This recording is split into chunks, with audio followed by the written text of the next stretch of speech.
Absolutely. So shadow work is the parts of yourselves that we put into boxes and then we put them up into the closet of our minds and we throw them in the back and we like to pretend like they don't ever exist and they just kind of collect dust. But at the same time, they are fully influencing how we are making our subconscious decisions and how we are living our life. Even though they're not consciously at the front of our brain, they are back there and they are running the shots more times than not. And so the biggest thing with shadow work, it's being able to reframe. Like I said, it's not what needs to be fixed in yourself, because that is a very black and white thinking. It's the duality, it's the gray space of like what needs the healing, what needs to be held and loved, what maybe has been rejected by, parents in our past, friends, society, and that, it's like the parts of your inner child that are just want to just be seen and acknowledged and heard. You're listening to the First Class Life Show, hosted by Lindsey Vertner, a holistic personal development show for high-achieving leaders who desire to maximize their impact while creating a life full of purpose, fulfillment, and happiness. So grab a drink, grab your notebook, and let's get started.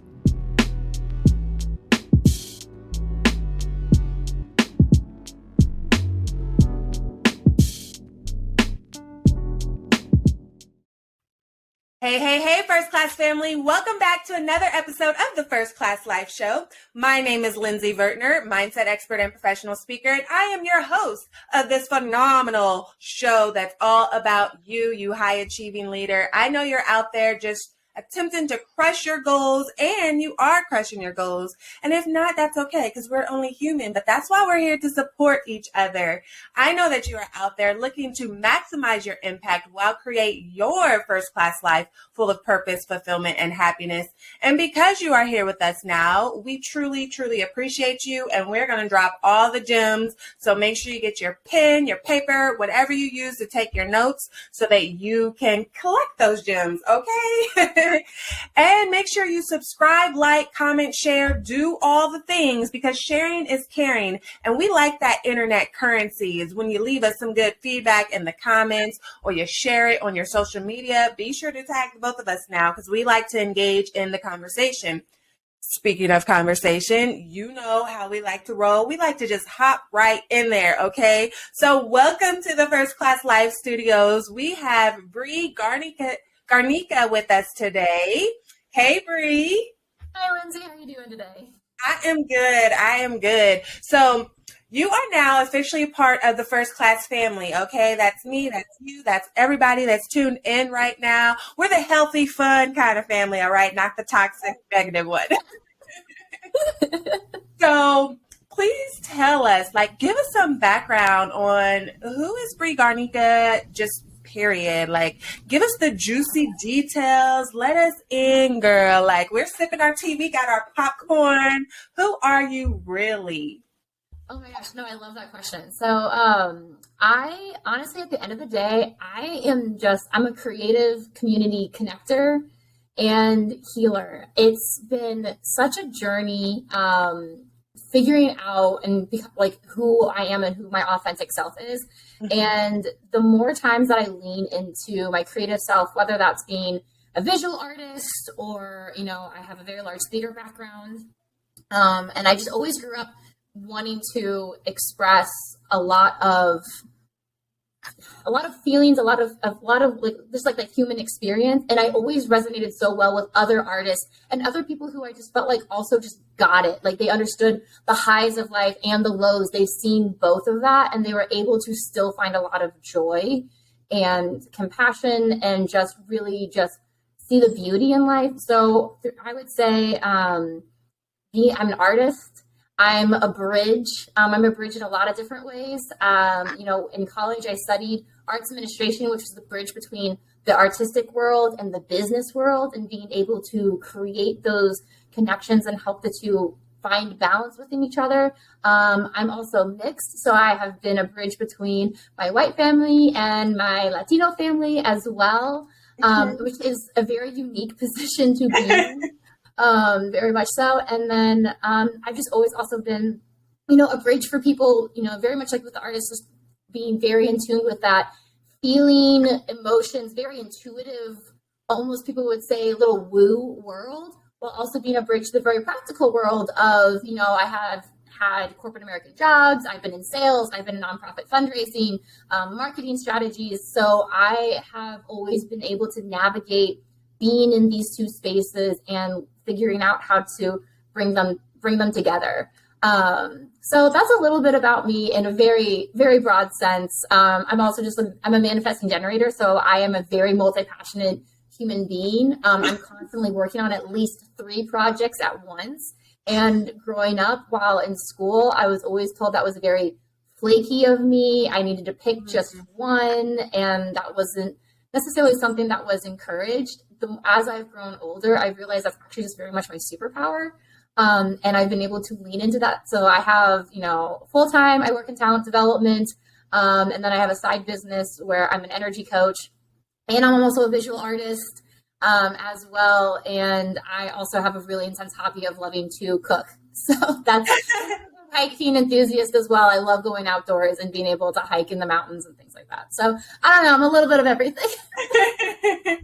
We see. Now, one thing that definitely stood out to me as you were sharing about yourself is that, we all go through tough challenges throughout our lives. And I know oftentimes when we're leaders and when we have titles or positions, or we're just in the forefront of doing whatever it is that we're doing, sometimes people can assume that, oh, you never have anything happen to you, or, if you show up with a positive, optimistic attitude, oh, you're always like that. You don't have bad days. And it's like, no, we're only human. Everybody goes through things, no matter who you are. But what makes the difference between person 1 and person 2 is how you show up through those things, how you overcome those things, like how you shift your perspective and your mindset about those things. So I know that you started to deal with some challenges, some pretty heavy duty challenges early on in your life. Can you tell us about that first one? Yeah, absolutely. So my first major challenge in having this human experience was losing my mom when I was 9. And that was very hard on me simply because my mom was the person who really encouraged me to be in tune with my intuitive self. She would take me to get energy work done. We would go to the crystal shop together. She would have me be with her whenever we're playing with, different like oracle cards and like angel numbers and things like that. And so being so used to that world, and then having my main, my best friend and my main advocate for that, leave me so early and losing my mom, it was very hard. It was also hard because I've always had this very unique connection with death in general. So when my mom passed, I knew that my mom had passed and I knew she had moved on. That was very apparent to me. But what I don't think the other adults in the room necessarily understood was that while I understood the concept of death, what I didn't understand was the logistics of how do I, as a daughter without a mom, how do I navigate the world? What do I do on Mother's Day? Who's going to take me to school? How am I going to, who's going to play, with me, with my tea parties? My dad, I love my dad. He was so very, very, he did so much for me, and we really had each other those days. My dad was very much a CPA. He was a very logistical man. And so he saw the world in a very different way. And it was a little bit challenging for me to adjust. And then I would go to school and I would see all these kids, and they were, as they should, they were being kids. They were loving life. They were, doing what kids would do. And it was very hard for me to figure out, why would I do my 4th grade math homework when everything could be gone tomorrow? Why would I do this?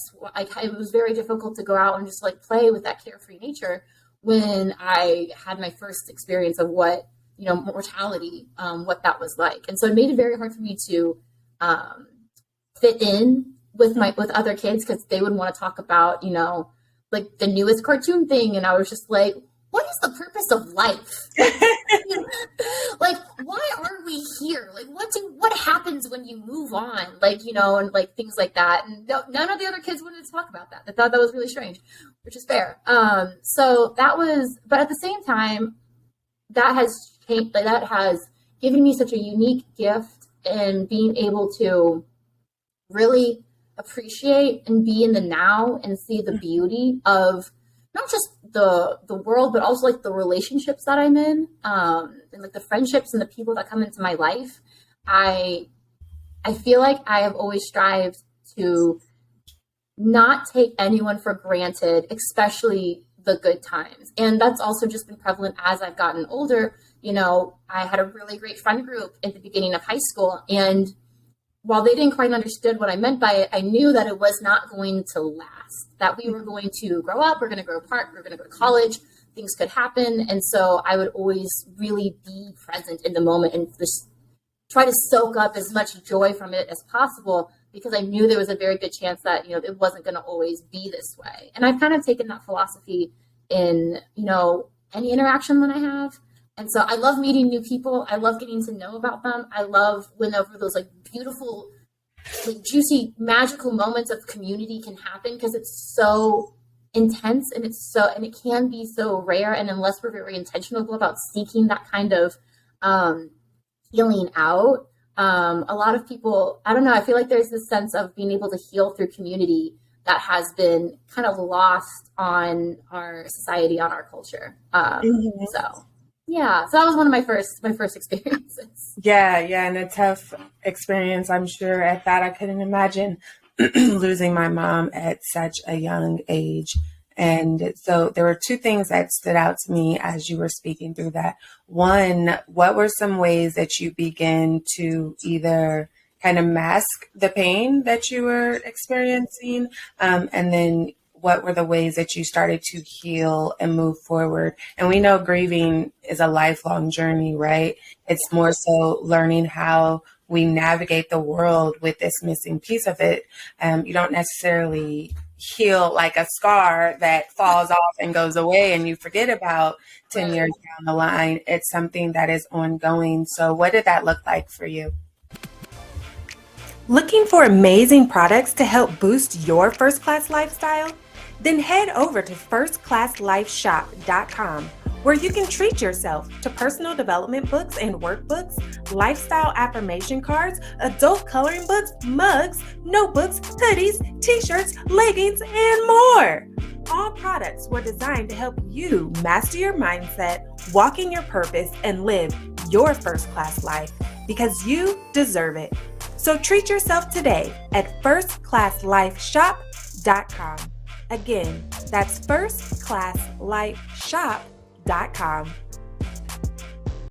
Yeah, it was definitely very tricky when I was younger, simply because I wouldn't say I necessarily had a lot of positive role models on managing grief.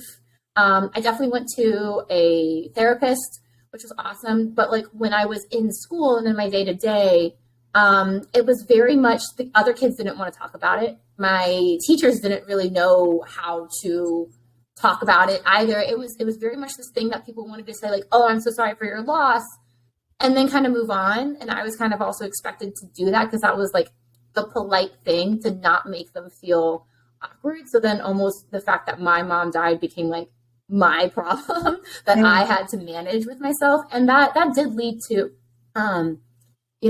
severe depression and anxiety. And that has honestly been something that I have worked through and have been managing for most of my life. But also at the same time, I've really been able to kind of shift how I view that.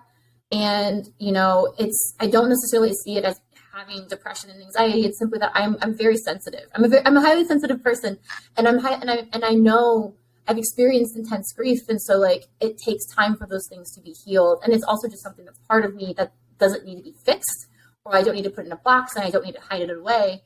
It's something that, it can be celebrated, even though it has this like interesting bittersweetness to it.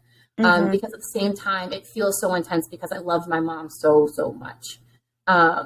So I masked it a lot by honestly just a lot of depression, a lot of trying to make things perfect and trying to be the perfect daughter and the perfect student.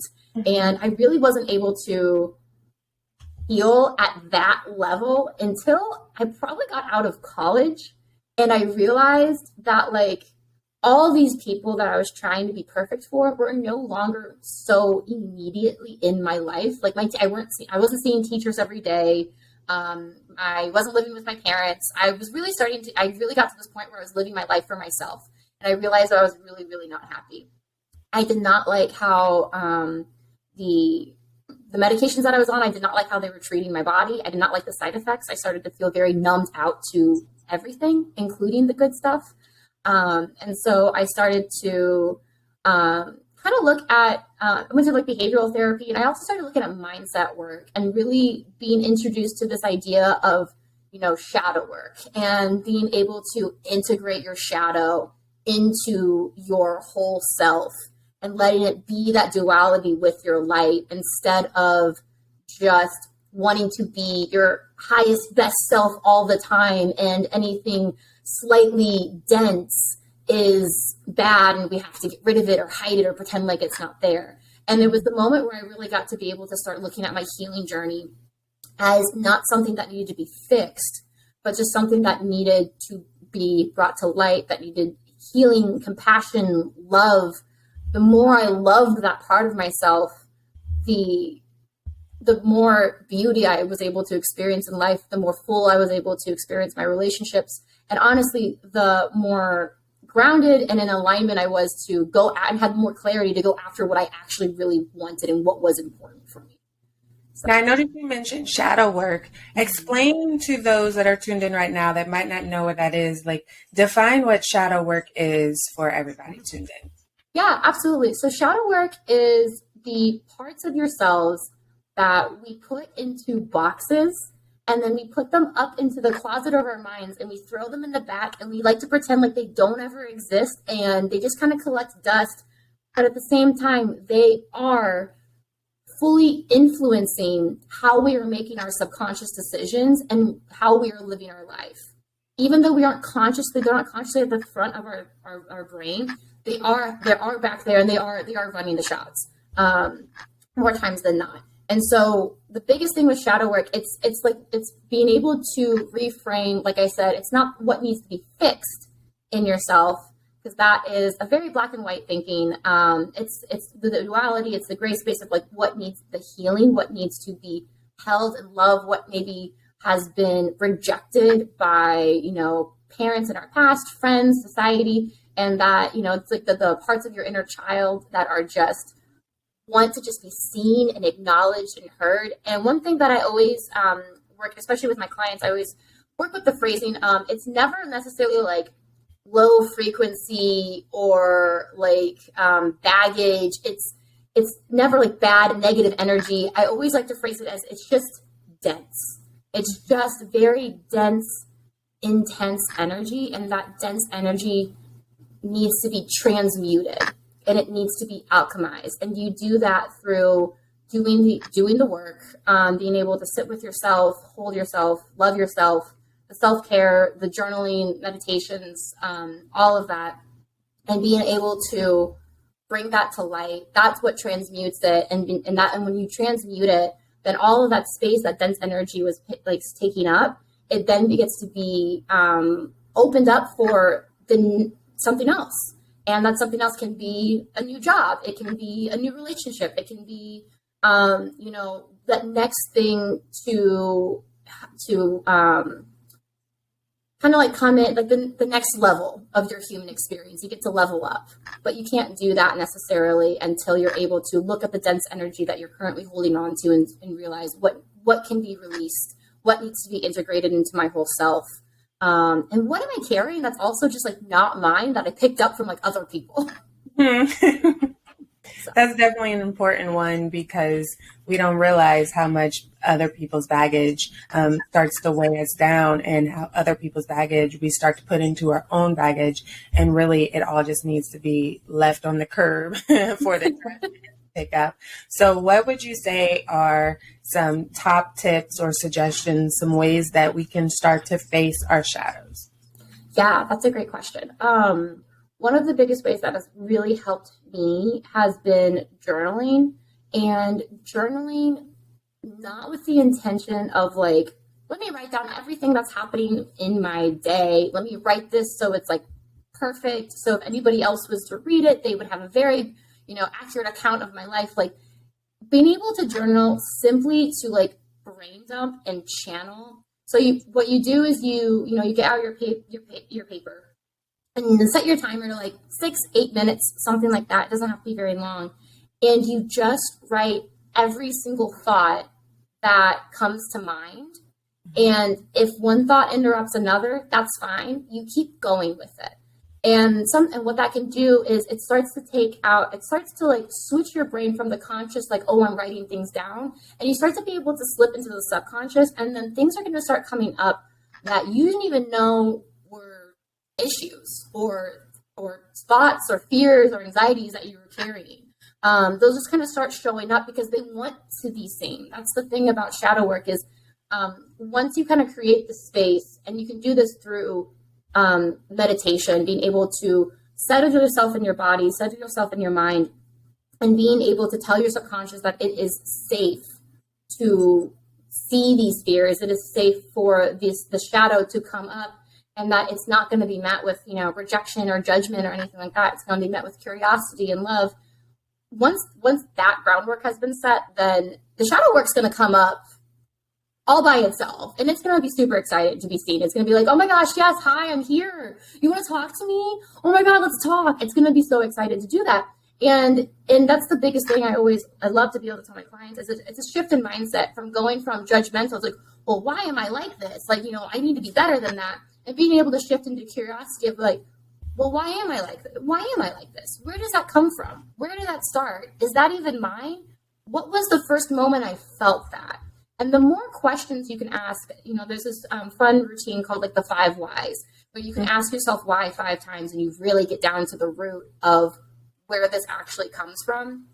For example, one thing for me was I noticed a habit where I would go on little spending sprees. I'd drop like $300 at TJ Maxx for like out of the blue for no reason. And things I didn't actually need. And so I sat with myself and I'm like, that's a very interesting habit that I'm observing. Where is this coming from? And like, why is this happening? And I started to notice that I would go on these spending sprees when I felt like I wasn't getting a promotion at work. There wasn't really any acknowledgement of my success. And I was seeing all my other friends like getting promoted, having great achievements, blah, blah, blah. So there was this feeling of like I wasn't producing. And so then I would go out and I would buy stuff to then bring to my home to physically show myself and my partner that like, look, I'm producing, I'm doing good. I'm bringing value to the house, even though I'm not bringing it in my job or in, maybe my social life, like I'm bringing it in this way. And I was like, okay, well, why do I feel the need to do that? Why do I feel the need to create this artificial feeling of producing and doing enough?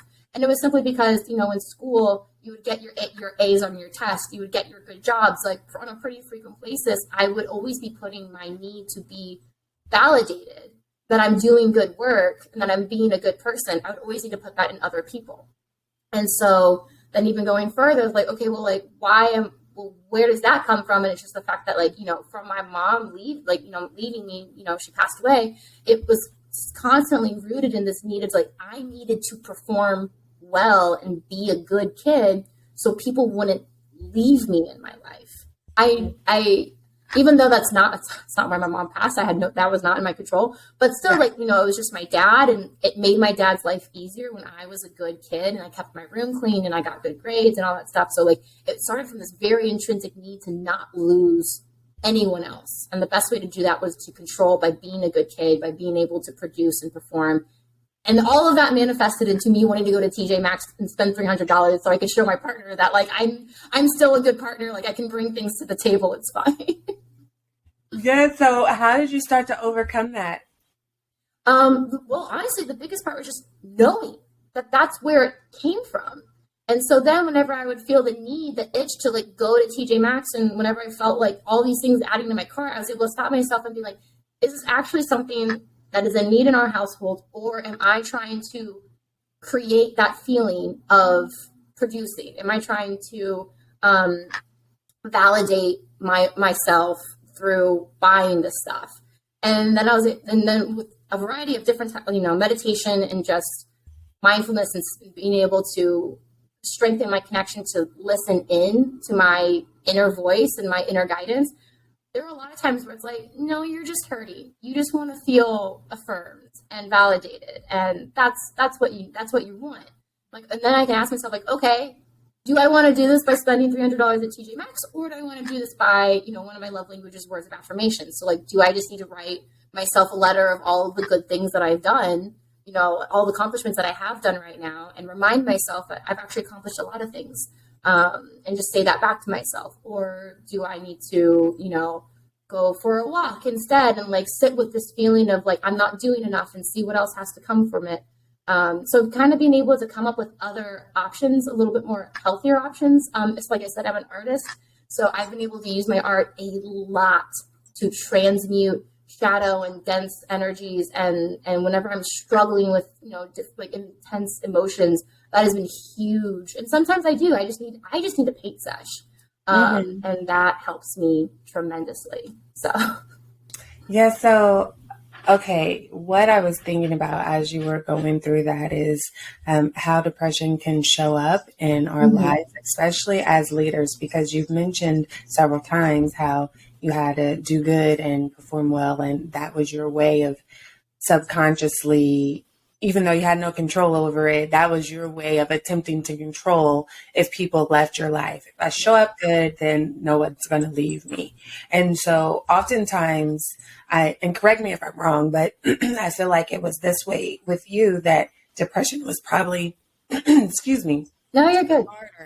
Harder to pick up on because you did show up and do all the good things. Because oftentimes media likes to portray depression as it means you're locked in your room, you're not eating, you're not sleeping, you're not showering for 24 hours a day, you're sitting in the dark crying all day, every day. And that's what people like to think of as depression. But depression is so much deeper than that. And it looks different for everyone in how it shows up. So I feel like that it was likely overlooked in you because you were doing all the good things. And oftentimes as leaders, sometimes we can be walking around with depression and not even know it and not recognize it because we are showing up. We are doing the things. We are putting a smile on every day for all the people. We are still supporting and aiding. We are still running businesses. We are still doing all of the things. And so the depression goes on for longer without any treatment, whether that's from a doctor, whether that's from therapy, whether that's from, your own practices. And it only gets deeper and deeper and deeper and deeper. So talk to us about that. At what point did you start to recognize, or maybe somebody had to point it out in you, that you were struggling with depression? And then tell us how you started to move through that. Hey, I know it can be exhausting, blazing the trail and creating a legacy. And you're at the point in your life where you desire peace and rest. You want to enjoy both the physical freedom and financial freedom to live life on your terms. You understand the importance of prioritizing your self-care. And you know that you're worthy of transformational experiences surrounded by other high-achieving, goal-oriented women just like you. That's why you deserve to be treated like VIP at the First Class Life Luxury Self-Care Retreat for Women. You deserve to show up and just be you, away from the titles and roles that keep you busy from day to day. You deserve the luxury to fully unplug. It's time for you to embrace your first class life. Visit firstclassliferetreats.com to secure your VIP spot today, because you deserve it.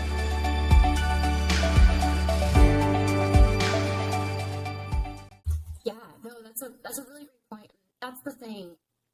I became this mastermind at knowing when I was going to be on, when I needed to be on.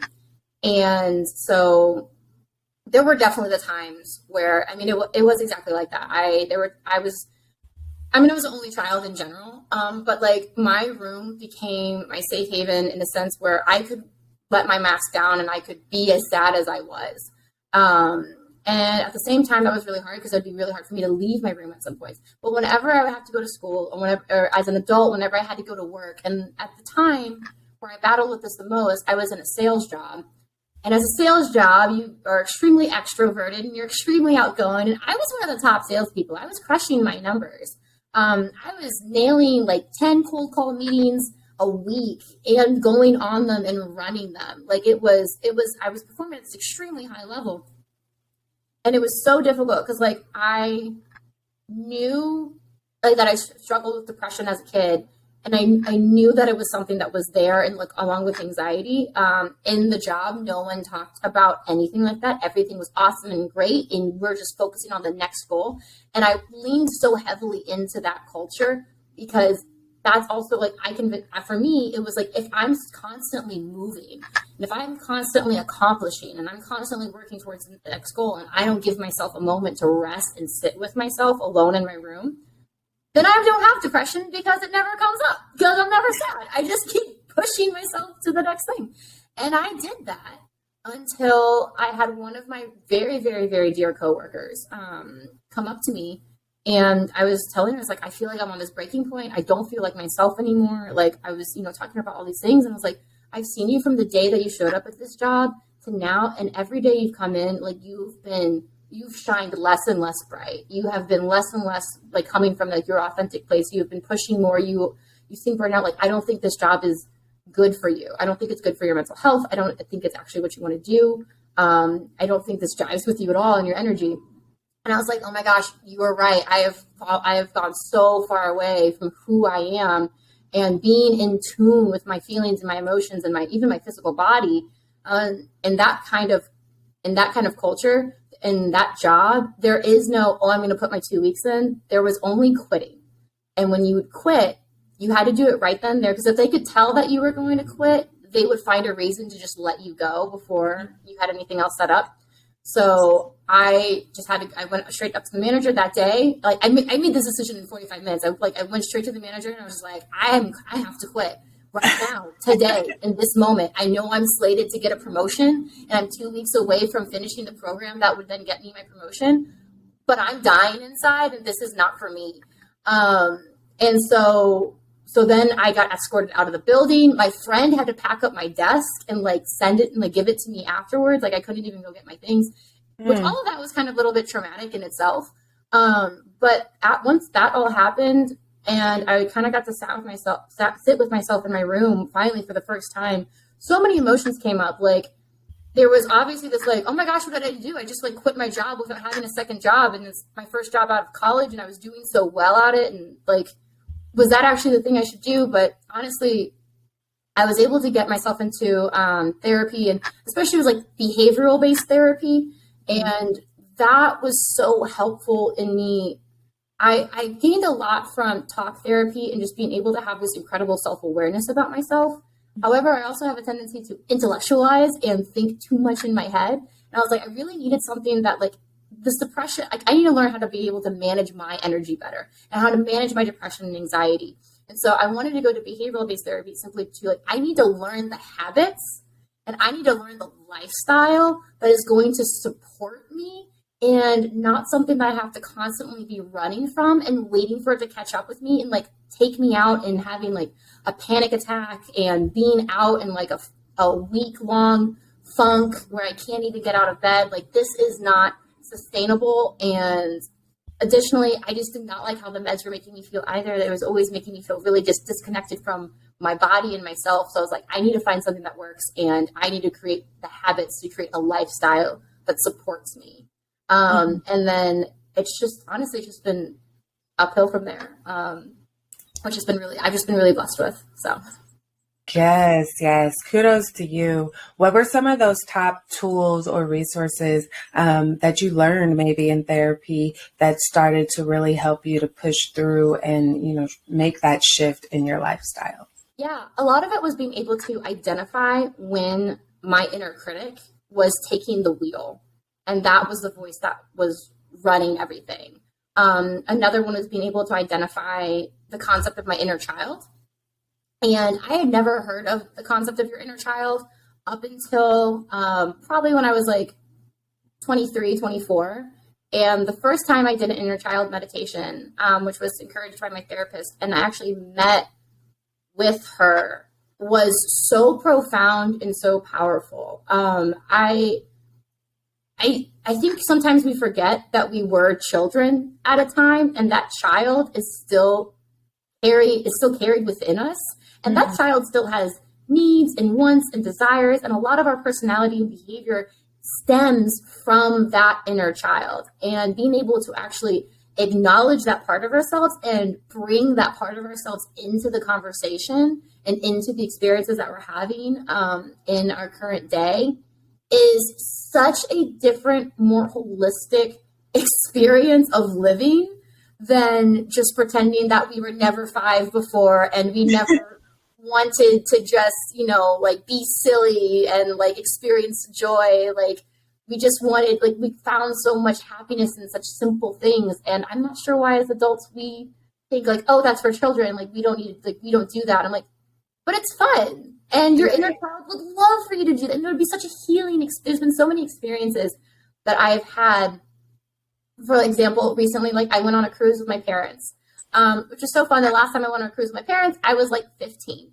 And I was at this weird age where like I couldn't go into the kids club because I was too old. But obviously I was an adult. So all of like the 18, 21 stuff like was off limits to me as well. So I kind of just sat on the boat and I was like, oh, I can't wait for the day where I can go on the Serenity deck. And I can't wait for the day where I can like go to like to the, like, the dance floor and like and have a fun looking drink. Like the drinks look so fun. So being able to go now, I was constantly inviting my inner child to come along because it's like, look, we get to be in the cool, like in this cool pool area, like that was off limits to us, and like, and we get to have the fancy drink, and we get to dance on the dance floor with the love of our life. Like, look at all these things that you like that are happening, and by being able to invite her in and experience that has been so incredibly healing.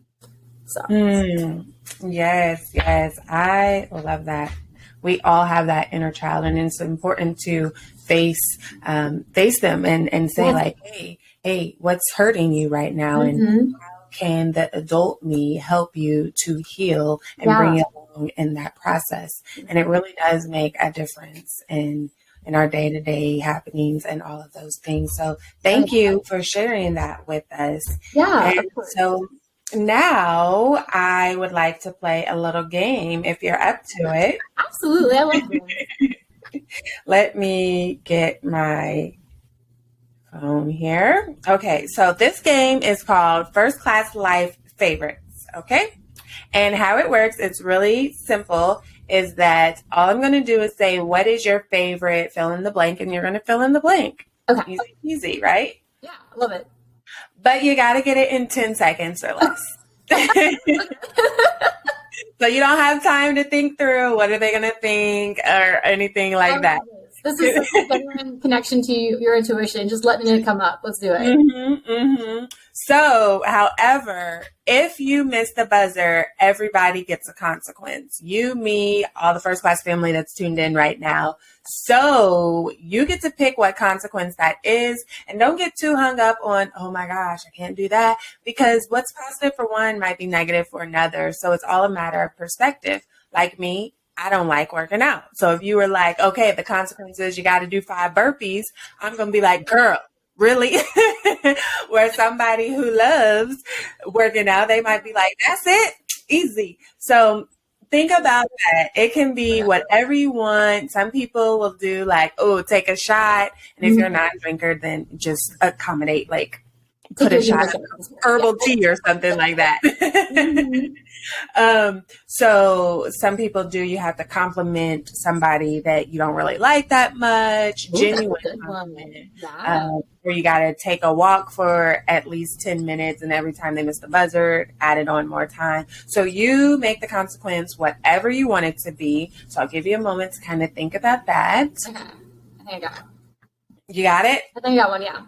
Okay, so what is our consequence if you miss the buzzer? Okay, if I miss the buzzer, the consequence is going to be you have to tidy one space in your home. Oh, okay. Okay, got it. You have to like clean your entire room, but like you have to like being able to clean up your desk, that would count as a space, or being able to organize your coffee station, or the little table at the front of when you first walk into your home, just like you have to organize one space. A bathroom counter would probably be a really good place to start as well. So. Okay. All right. We got it. So let's go here. All right. What is your favorite? We'll start with something really easy. What is your favorite drink? We've been talking about drinks. Can't say water. Go. Margarita. Oh, but easy. On the rocks or frozen? Ooh, on the rocks for sure. And you have to have like the tahini on the rim. For sure. Yes. And no sweet and sour. That's weird. I like mine frozen. I like frozen drinks. So if I get a margarita, I like the frozen ones. What is your favorite song? Make sure you say the title and artist. Go. Oh, Higher Love. I think is it Whitney Houston? I'm not sure. There's always the one that's like, bring me a higher love. I love that one. Mm-hmm. Yes, yes. Okay, see? Yes, this is going to be amazing. We've been talking about our inner child a lot. What is your favorite game? Go. Ooh, sorry.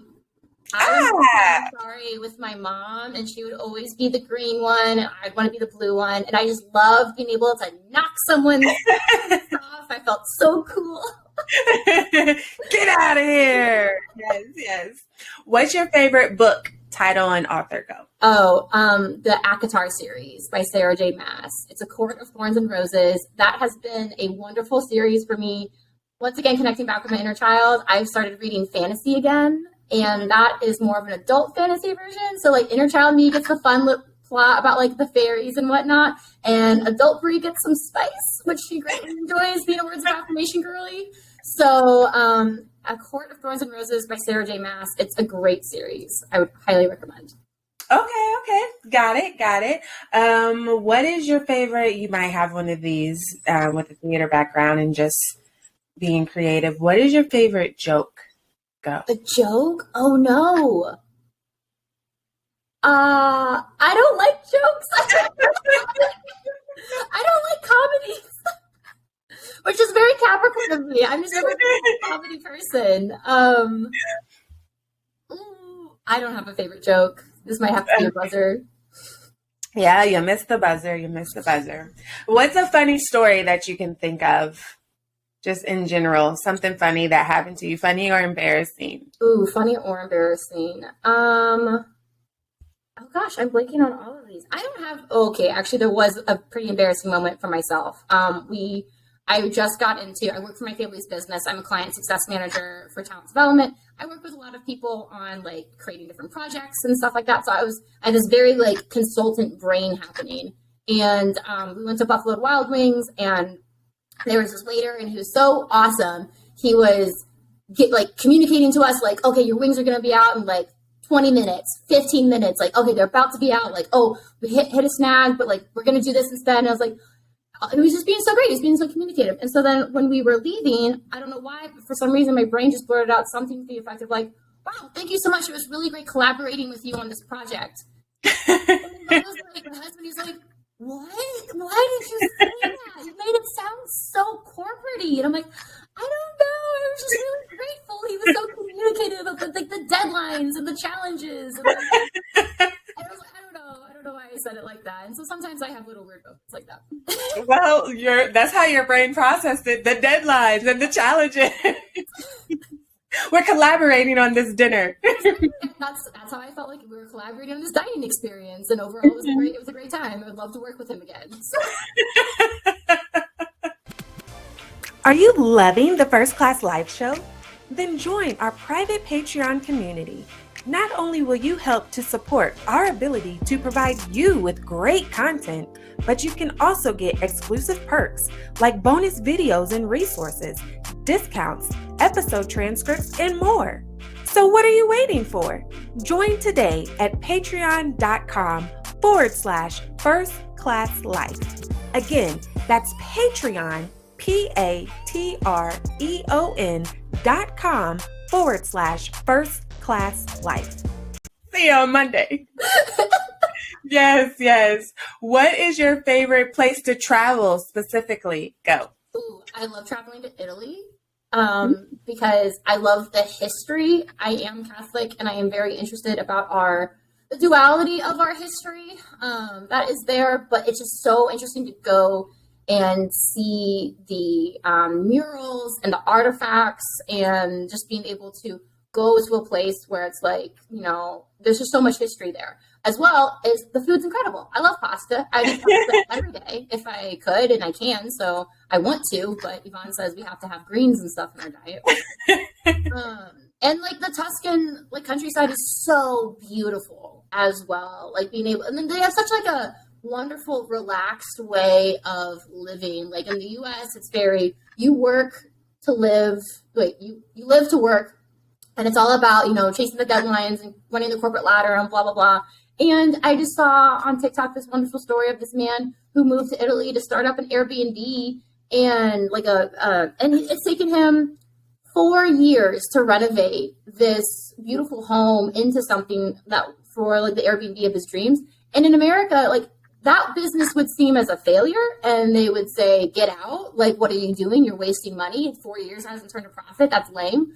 But for him, it's not about that. It's about this joy of creating something that's going to have this beautiful shared experience with other people. And I love that so much. So yeah. What specific place in Italy?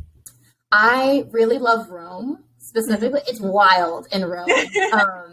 Like people just walk where they want. The scooters go wherever. Like it's super fun. I love being able to see like the fashion as well. But then, like I said, just like right outside, like, going over to Tuscany, it's just this beautiful countryside as well. So that's probably one of my favorite places. Nice. Okay, so how about this one? What is your favorite activity to do to relax? Go. To relax. I love hiking. I know that like kind of goes counterintuitive because like, oh, you're relaxing, technically you're exercising. There's just something being able, even just like walking on a nature path, being an empath and being someone who's very energetically sensitive, I have been able to get into this practice where as I'm walking through, I start to become very aware of the energetic shield that I do keep up, so I'm not just taking in everybody's sticky energy and whatnot.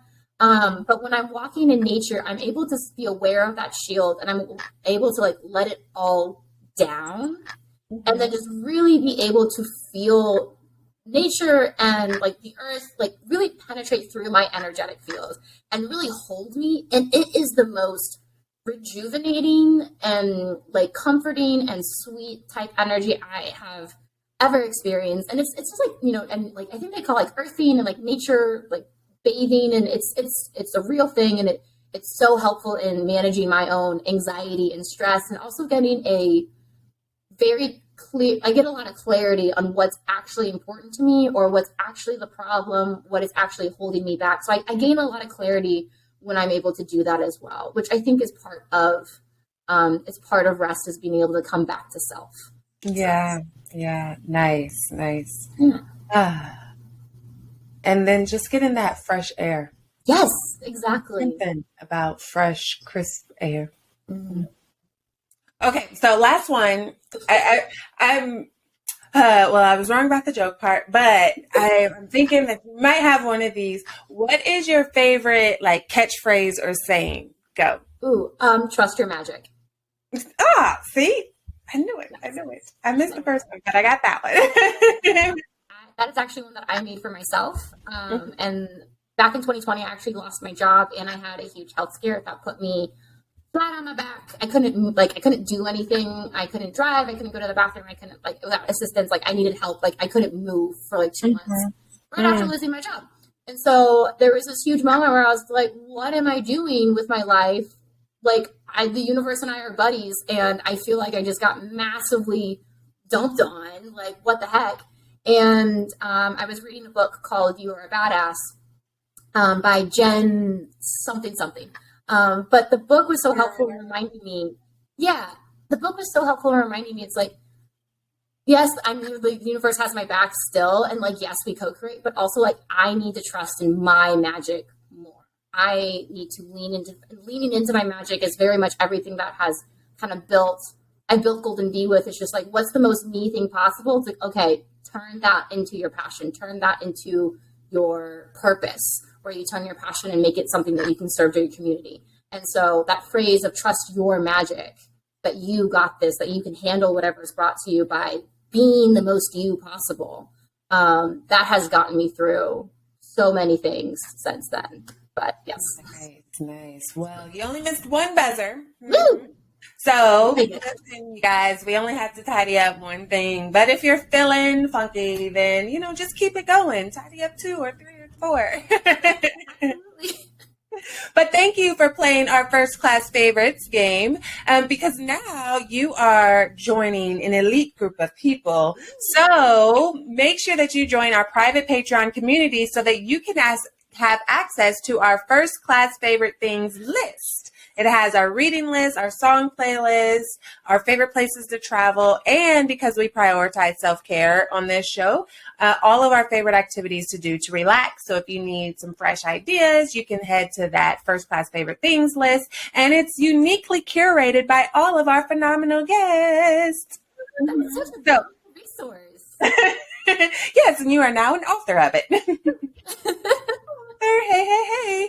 So make sure, again, you join our private Patreon community by clicking the link in the show notes. And it also has lots of bonus gems, bonus videos from our guests where they're giving you some additional knowledge and other resources. So tune in over there, click the link. Meanwhile, let's get back into this discussion. So if you are new to the First Class family, it's your first time tuning in, then you are likely unaware that First Class Life is actually an acronym that stands for all of the different characteristics and skills that we want to embody into our lifestyle to be able to create a first-class life full of purpose, fulfillment, and happiness. And if you want to know what that acronym stands for, then there's one of 2 things that you can do. Either you can go and listen to the very first episode of the First Class Life Show where I break each of the acronyms down. Or you could head to firstclasslifeshop.com and buy the book, First Class Life, 10 Key Factors to Creating a Life Full of Purpose, Fulfillment, and Happiness. Meanwhile, we are going to ask the beautiful, beautiful Bri, which key factor of First Class Life do you resonate with the most? That is a great question. There's a lot of really awesome ones to choose here from. So just choosing one is such a task in and of itself. But I would probably say I would choose faithful first. And that's because I would say that's probably the one that I have had the longest and closest relationship from the very beginning. Ever since, my mom passed, and then also I had open heart surgery in high school and whatnot. I've hit many, many moments in my life where I'm like, what is the point of this? Why is this happening to me?